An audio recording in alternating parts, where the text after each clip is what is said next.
Hello peeps and welcome again. In this series we are discussing tell signs for good and bad projects. In my last video we presented 8 tell signs for bad projects. In today's video we will be discussing 8 tell signs for good projects. What you will find surprising as we go through the list is that good and bad tell signs appear to be similar. If there is one thing I want you to get out of these two videos is that it is not always black or white. As you grow in your investment journey, one skill you need to develop is to be able to digest information and put it into context. One tell sign might be good under one scenario, but will be bad under different circumstances. My name is Al-Dahoud and I hope you enjoyed this video.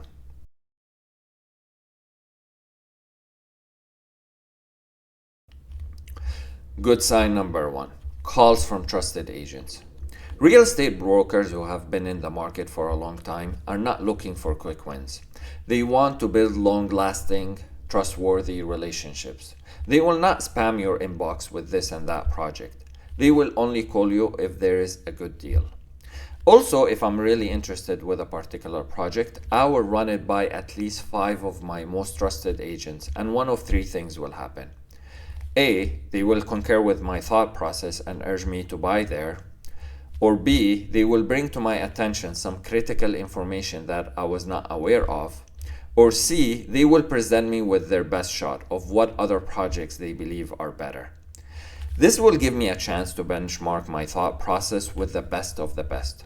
I even had agents telling me to buy even if I do it through someone else.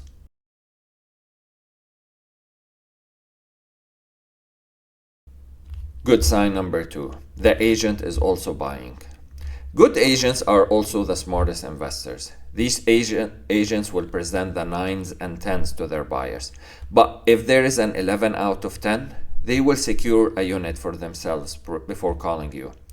If an agent prioritizes buying a unit foregoing a chance of a commission, this speaks volumes. One time I have committed for a project, and we were only struggling to find an available unit. I was finally presented with only 2 units, and I was indifferent which one I should go with. The representative from the developer looked at me and half-jokingly said, "Choose this unit so we could be neighbors." I later realized that most of the developer staff have also secured a unit before the launch of the project to the public. This boosted my confidence as I was signing on the dotted lines.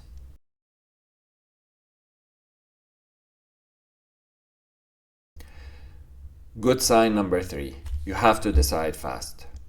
Never did I buy a property where I didn't have to make a decision in less than 24 hours. In fact, if I secured a unit as a small investor, it means there were better options out there. The best projects are those where I didn't have enough time to react. Few months ago, I was attending a symposium. The note speaker was talking about traits of successful CEOs. The single most important trait for a successful CEO is decisiveness. They make decisions fast, even if they are wrong. If you need time to ponder your decision, stay away from real estate investments. Launch days for good projects will feel and smell like fish markets on a Friday afternoon. And don't be surprised to see a fist fight or two. Few years back, a friend of mine called me for a consultation of whether they should buy a plot for less than $1 million. 3 months later, they called back saying they have settled for a lower quality plot for $1.3 million.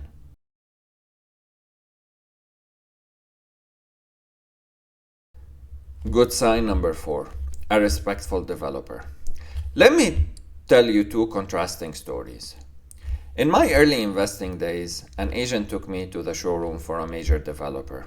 As I was looking through the different projects, a handsome and casually dressed gentleman joined the conversation and started addressing all of my silly questions. After the end of the conversation, the agent looked at me and told me that I was just speaking with the son of the developer, one of the richest men in the UAE. In a completely opposite experience, I was invited by a newly established developer with 0 name recognition, launching their first project ever. Other than the agent, we were met by a junior member from the developer side. Every time I had a question, the junior person will disappear for 20 minutes and come back with a negative answer. I spent nearly 4 hours in their offices, and not once was I introduced to a senior member from the developer side. I came to learn later that the site of the project had serious problems. When you invest in a project, you are a co-investor with the developer and a shareholder, and you should be treated as such. If the developer is having a hard time giving you respect, I damn guarantee you they will not respect your money. Please be careful not to confuse them being interrupted by calls and having to answer to 100 buyers as a sign of disrespect.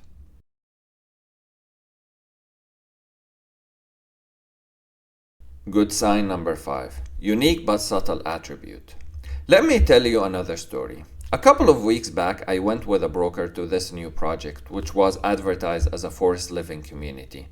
But what caught my attention, unlike other forest living communities, I noticed multiple mosques scattered around. Almost every unit in the project has a mosque accessible within a walking distance. Then I started viewing the layouts of the unit, and I have noticed something untraditional. Most of the layouts were designed for more privacy. Separate access for the maid rooms, closed kitchens, and living areas next to the bedrooms. This confirmed to me that I'm dealing with a developer that understands real estate. They are thinking about the end user experience and are targeting a particular segment and going hard after it. They are creating a differentiation strategy to set them apart from just another forest living community.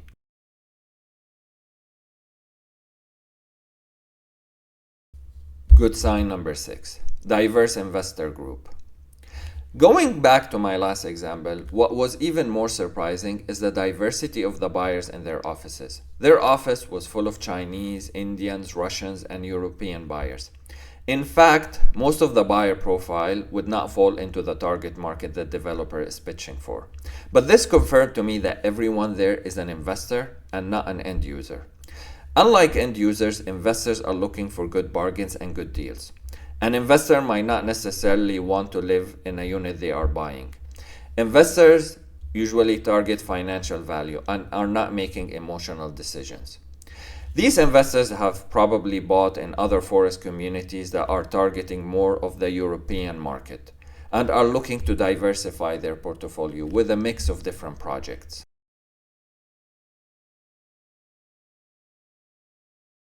Good sign number 7. Investors buying multiple units. Again, what I'm looking for here are projects which are targeted by investors and not end users. If a project is super attractive, investors will not be talking to their brokers about whether they want to buy or not. They will be asking how many units they can get. Let me tell you how seasoned investors operate. If they believe that the project will appreciate by 25% or more, they will want 5 units. The profits from 4 units will subsidize the 5th unit, so they can end up with a unit free of charge at the completion. So if you go to a project and you see other investors buying multiple units, it is a sign that the project is primed for capital appreciation. Developers who are offering good products might also put a cap on how many units a single buyer can secure to avoid their projects turning into a flipping frenzy.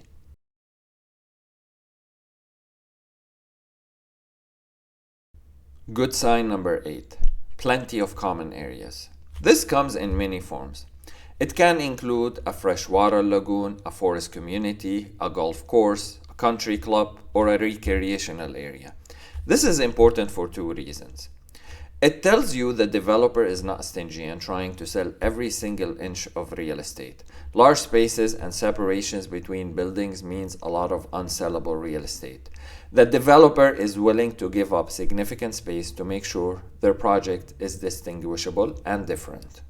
Number 2, eventual residents, whether you sell or rent, will pay you a premium to live there. Residents who value exclusiveness are willing to pay a significant extra, and deservedly so. The best example of this, if there are apartment buildings for sale within a villa community. If you pay 30% extra for such a unit compared to other similar units without the villa community, you will probably realize 50% more profit on your investment compared to the other one. One important caveat here. Most, if not all, developers will misrepresent by some extent. So if they tell you 60% of the project will be forest area, make your decision on the basis that only 40% will actually turn out to be forest, so you are not disappointed later. At the end of this series, the single takeaway I want you to have from this is not to remember these tell signs and try to apply them verbatim next time you are buying. There is a very fine line between good tell signs and bad tell signs. The more important takeaway is that whether you are buying a pair of socks or a Fortune 500 company, do not base your decision solely on the numbers. Instead, you need to be more vigilant and observant of your surroundings. Every information you are receiving needs to go through a filter, and don't take everything at face value. Instead, you need to be able to interpret the message behind the message and whether the information you are receiving really adds tangible value to your purchase. Again, thank you all for watching my video and have a wonderful day.